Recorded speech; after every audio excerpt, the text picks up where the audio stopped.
Right folks, today I am mostly going to be riding the Harley-Davidson Nightster. This is the all new Nightster, revised from the original, and it's totally revised as well. So we're going to go out and see what this black beauty is all about. It's done 2 miles. It's done all of 2 miles, folks. Right, indicators, horn, mode button. ABS is flashing. We're in sport mode. Let's do it. This is so new, this bike. Even Paul, the manager, hasn't had time to ride this one. So I feel very lucky indeed to even beat the manager of Harley out on his own bike.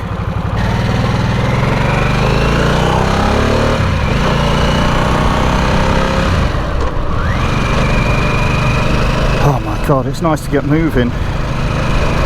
It is so hot today. So yeah, this is the all new water-cooled 975 engine, and already I've forgotten what it's called. Let's have a look. Just say it on the side, Revolution Max. So it's the Revolution Max 975 engine, and it feels like it's got quite a bit of go right from the off actually. So yeah, I did say water-cooled, Harley-Davidson, and it's water-cooled. So I don't think Harley-Davidson purists are going to be massive fans of this one. However, I'm not a Harley-Davidson purist, so I'm going to go out and give it the benefit of the doubt. So this one hasn't got a custom exhaust on it like I had on the Fat Bob, which is a pity. I think with any Harley-Davidson you've got to have a loud pipe. This one as well, it's got indicators just on this side alone, whereas most Harleys have an indicator switch on. Turn you down a bit. There you go. Can you see now?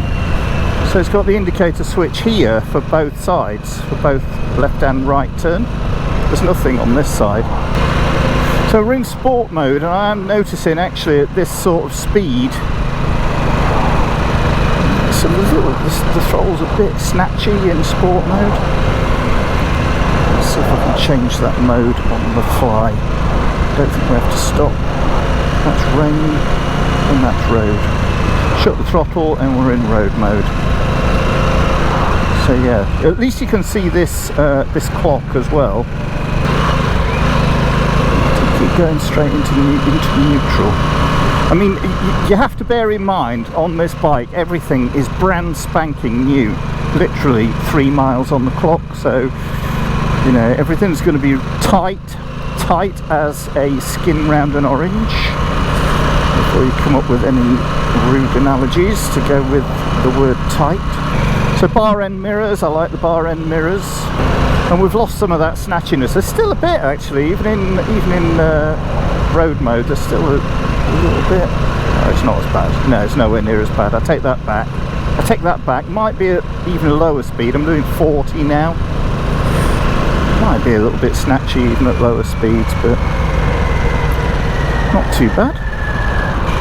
So in traffic like we are now, it's pretty well behaved, I'd say. We're not experiencing any undue problems.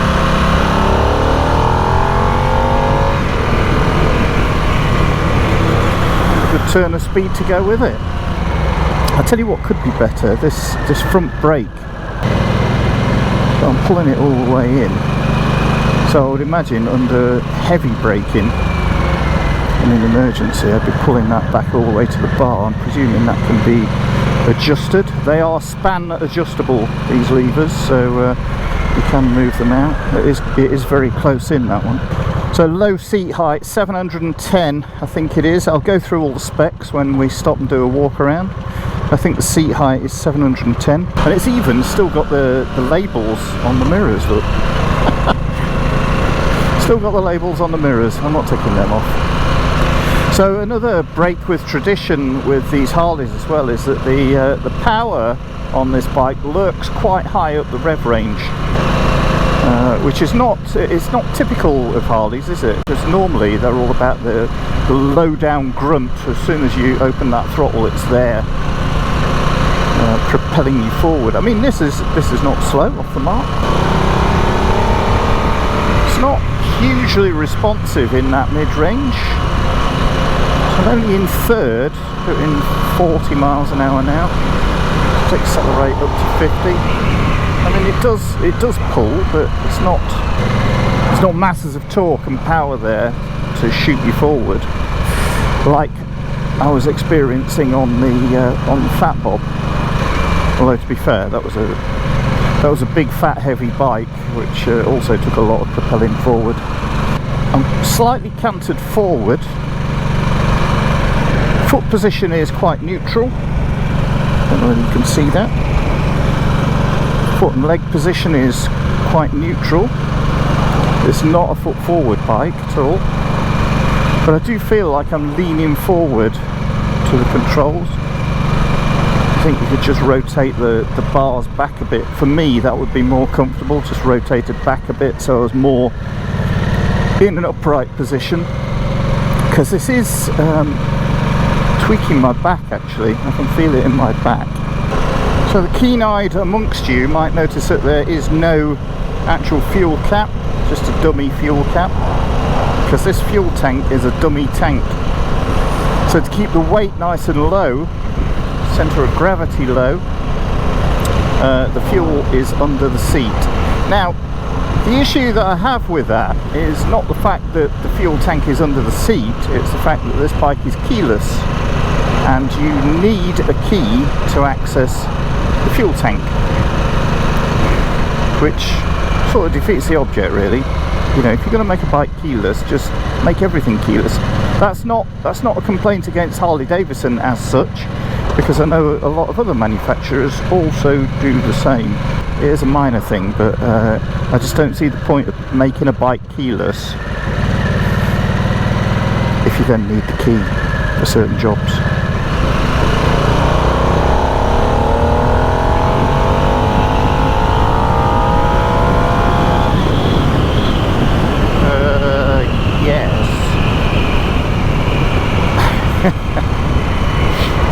There it is, there's that power. It is higher up. It's not too high up though. I mean, you can find it quite easily. Just test it on that rev count. We're at 3,700 revs at the moment.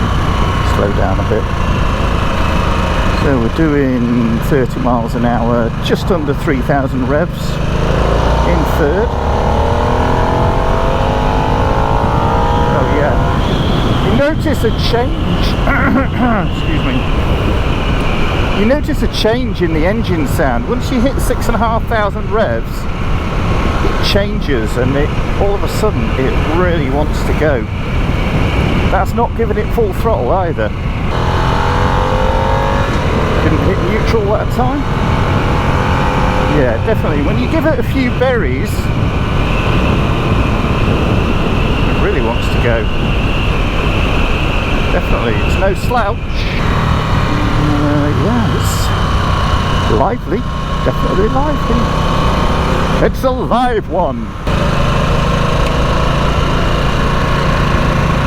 Yeah, direction change is smooth as silk. Smooth as silk, effortless.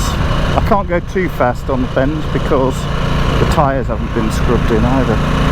I know, this is so new, this bike.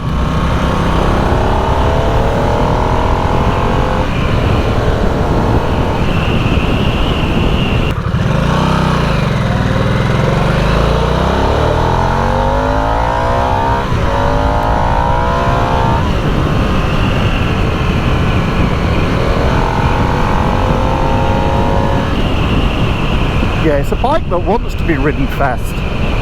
It likes it. It likes to be spanked. Oh, spank me, spank me. Yeah, baby. And then you roll into a village like this, and it's just a little pussy cat again. The old putty cat. That exhaust is hot, I have to say. The exhaust is hot. Do not put your leg on there. Yeah, there it is. Harley-Davidson Nightster. It's not a bad looking beast, is it? Yeah, so there she is then, folks. This is the Harley-Davidson 975 Revolution Max. Get out the shadow of it. Revolution Max 975 engine on the all-new Nightster. I think it looks quite attractive. I mean, these, as you know, these are not my style of bike. I like the, you know, adventure bike styles. That's my thing. So these aren't really my favourite, but so I'm beginning to develop a bit of an appreciation of the Harley-Davidsons. So this is the new liquid cooled Revolution Max 975T V-twin engine, water cooled. So the engine produces then 89 brake horsepower at 7,500 RPM, so quite high up, as I've already said. 70.1 foot-pounds, that's 95 newton meters of torque at 5,750 RPM. Variable valve timing, but only on the inlet valves, which is what I was trying to explain earlier, but I couldn't remember what it was called, which gives the engine its distinct character. The frame is tubular steel trellis frame, as you can see there, but the engine is a part of that frame, so it's a stressed member. Front suspension, 41mm right way up forks. These are Showa, and they're adjustable for preload only. Front brakes, it's only got a single disc. I mean, I haven't noticed that it's been inadequate on the way. It's worked all right for me, but I've not, you know, I've not been giving it the berries and needing the brakes in a hurry. So it's a 320mm disc with a 4-piston Brembo caliper with ABS. So the front wheels are 19-inch front wheel, rear wheel 16-inch rear wheel on there. Rear suspension, 2 twin Showa shocks, adjustable again for preload only. So, and it's in keeping with the style, isn't it? You know, those sort of coil spring around a shock absorber, 2 of them. It's, you know, it's in keeping with this style of bike. Rear brake is a 260mm single disc with a 1-piston caliper and ABS again. Fuel tank, it's 11.7 litres, but don't look at that bit because it's not that bit. It's under the seat. However, even given that this bike is a keyless bike, you still need to stick your key in it to get to the tank. Oh, that's for battery charging. So yeah, it's a bit of a failing, but it's not, you know, it's not limited to Harley-Davidson, is it? Fuel consumption 55 miles per gallon with a 142 mile range. But again, if you're giving it the beans, you're not going to hit that, are you? So I'm going to say you could probably reduce that by a third. This is purely on my own experience. Seat height 705mm, not 710 like I've been saying. 705, so really low. Dead comfy, easy to reach the floor, obviously. 2-into-1 exhaust pipe. I'm not a big fan of that. There will be options. The Fat Bob had the Vance and Hines on it, which was utterly delicious. I absolutely loved that. Span adjustable levers, like I've said, so they are adjustable. And like I say, this brake, front brake, it is nearly touching the twist grip there if you give it a large amount of squeeze. Oh look!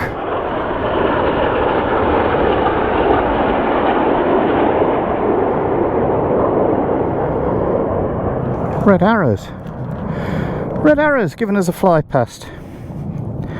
They're a bit early actually, I told them to come a bit later. So weight, wet weight of this, 221 kilos. So yeah, it's a hell of a lot lower, 70 odd kilos lower than the Fat Bob. And like I say, the weight is all low down. The engine looks huge, doesn't it? The engine looks huge in that bike. It is a smaller bike. And the fuel, oh, you can see the tank there, look. I think that's the tank. It looks like a tank. I think that is the tank down there. So the fuel is carried low, so keeps that weight nice and low down. ABS, traction control, and something called drag torque slip control, which is, I believe it's like engine braking. It's Harley-Davidson's take on engine braking. Rain, road and sport mode. So I was using road and sport. Both of them totally adequate. 5k service intervals, which I think is a little bit on the low side. So price for this, $12,995 for the basic black paint, which this comes in. Add 375 quid for grey or the red paint options. I do quite like this black though. Being a cheapskate, I'd be happy with that. Harley-Davidson badge tyres, same as on the Fat Bob. Top speed 112. It felt to me like you'd probably get more than 112 out of it. And a 2-year warranty, which is always a good thing. Now, there's one or two things that I'm not, totally sold on. And that's these things here. These plastic covers. I'm not totally sold on. They do look a bit ugly. They do look a bit ugly. I don't know whether there's options for changing those. They're on both sides as well. They're not pretty. And it makes it look a bit cluttered and a bit busy with just plastic covers, Not mad keen on that. And this, it does look a bit messy down here as well, look, with all that cabling. That looks a bit messy. That could have been tidied up a bit better, I think. All necessary, I'm quite sure, but just looks a little bit messy. So I'm going to do the pros and cons then, just so I can get this damned helmet off, because I'm sweating my whatsits off. So there's no, I mean, for the entry price, so it is quite a high entry price at, £13,000 for a first bike, if that's what they're aiming at with this one. I don't like that number plate either. I have already said to Paul I don't like that, but he said most of them do go out of the showroom after someone's put a illegal number plate on, but it just seems stuck in the middle of nowhere. I'm sure that could have been done a bit better. I mean, bear in mind this is £13,000, near as damn it. There are no lean sensitive electronics on it. There's no cruise control, there's no quick shifter. As I've already said, the keys required to access the fuel tank under the seat. There's no pillion seat and no pillion pegs as standard. You have to buy those as extras. So if you wanted to take someone on the back, the pillion seat's an extra £145. The pillion foot pegs are an extra £284. So that's over 400 quid as an extra if you wanted to take someone on the back. Fueling could be a bit better in sport mode, but you've still got the road option. Just flick it into the road option if you're that much of a whinger like I appear to be this morning. And like I say, that finishing in places, those plastic covers, not a big fan of those. I'd like to see a different exhaust on it as well, something a bit sexier.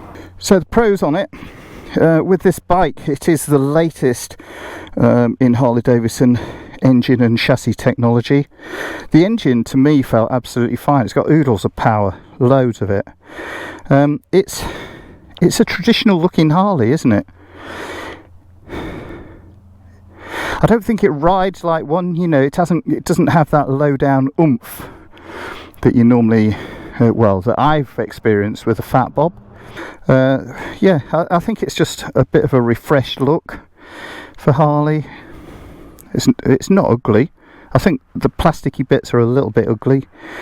So it's got traction control, ABS and the DTSC, which is the drag torque slip control thing, engine braking thing.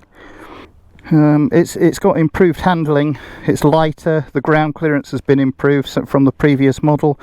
It can be detuned for the A2 license, like I've already said. So if this is a first big bike, you know, it may be a little bit pricey, but it's still, you know, a good option for your first bike.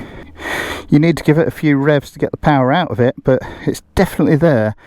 The mid-range power, when I was coming through those suburban areas, you know, the mid-range power, it does feel a little bit lacking in that mid-range. You have to work the engine a bit to get that power out of it. It's definitely there, but you just have to work a bit at it to get that power. So rivals in this sector then, so the Indian Scout Rogue, which is a similar price, a little bit more actually, 13,295. The Bonneville Bobber, a little bit less at 12,195, and the Honda CMX 1100 Rebel at 9.5 grand. So, you know, you pay your money, it takes your choice, don't you? And I know that it doesn't have, you know, a TFT screen on it. But they're not the be all and end all. I mean, they're nice, yeah, granted they are nice. I think this is more in keeping with this style of bike, if you like. You know, the Harley-Davidson style, they are more in keeping with it. It's a lot easier to read. I mean, if you remember on the Fat Bob, the speedo was actually here, which made it a nightmare because you have to take your eyes off the road, you know, to look at how fast you're going, unless you had an open face helmet. Would I have one? No, I wouldn't. But you know, that's personal preference again. I wouldn't have one because I'm not really a fan of a cruiser.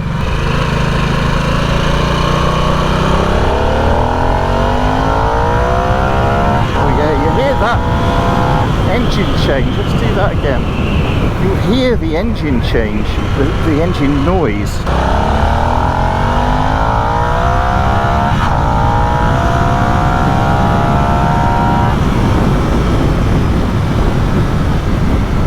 You hear that engine change as it goes up. Oh. Morning, officer. As it goes up through the rev range, there's a definite change.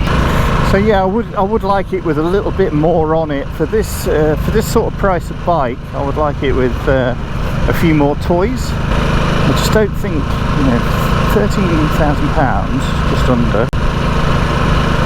I mean, it's a good bike, don't get me wrong, but I would like more toys for 13 grand. A few more electronics and a bit better finishing in places, Harley-Davidson. So, you know, I mean, I am criticising simply because you can get that stuff on other bikes, you know, for a lower price. To be competitive, you need to stick some more toys on. Cool. Please tell me there's not one coming from Nottingham now as well. Come on, come on, come on, come on, come on, come on, come on, come on, come on, come on, come on, come on. Thank God for that. Oh. Fresh air. I've never felt during the ride this morning like the bike's got untidy on me. Again, I'm sorry if the wind noise is a bit off-putting in this video, but I really can't bear having the visor down at the moment because it's so hot. So the seat's nice, but I am starting to develop a bit of a sore bum now. I wonder if there's a luxury seat. I bet there is. So we're just heading back into Harley-Davidson now, folks. Hope you've enjoyed this little trip out on the Harley-Davidson 975 Nightster. All the gear, dressed for the slide. Yeah, I hope you've enjoyed this little ride out on the Harley-Davidson Nightster. Again, just, you know, first impressions ride. If you've enjoyed this review, please subscribe to the channel. Give me a like, give me a thumbs up or a thumbs down if you didn't like it. Let me know why. I've been Jack Porter, this has been Moto Mogul, this has been the Harley-Davidson 975 Nightster. Hope you've enjoyed it. I'll see you on the next video, guys. Not sure when that's going to be. It might even be the Wild Bad Weekender, so you know, if you're going, I will see you there. If you're not, I will be making videos. So I'll see you all soon, guys, one way or the other. Cheers for now. Jack off. No, Jack out. Jack off.